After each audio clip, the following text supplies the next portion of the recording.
Hello বন্ধুরা, প্রথমেই বলি আগের দিনের নাচের ব্লগটায় আমি প্রচুর ভালোবাসা পেয়েছি। তোমরা এভাবেই আমার পাশে থেকো। কিন্তু অনেকে বলে জীবনের সব আশা ইচ্ছে নাকি পূরণ হয় না, কিন্তু আমি মনে করি জীবনকে নিজের মতো করে গড়ে নেওয়া যায় পরিশ্রম আর নিষ্ঠা দিয়ে। তাই ইচ্ছে পূরণ করাটা শুধু নিজের প্রতি আত্মবিশ্বাসের উপরই নির্ভর করে। ইচ্ছে পূরণ করতে অনুপ্রেরণার জায়গায় বাধাই আসে প্রচুর। তাতে পিছিয়ে পড়লেও চলবে না, আবার হেরে গেলেও চলবে না। জীবনকে নিজের মতো করে গুছিয়ে নিয়ে এগিয়ে যেতে হবে।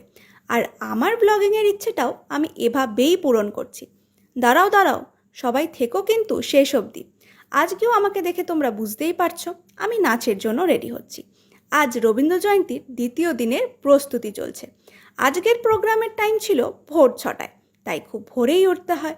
আমার আবার নাচের জন্য রাত 2টোতে উঠতেও প্রবলেম নেই।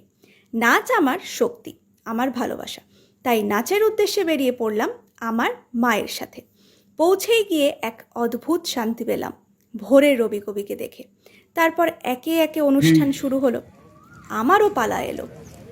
তার নৃত্য পারদর্শিতায় বহু পুরস্কারে পুরস্কৃত হয়েছে।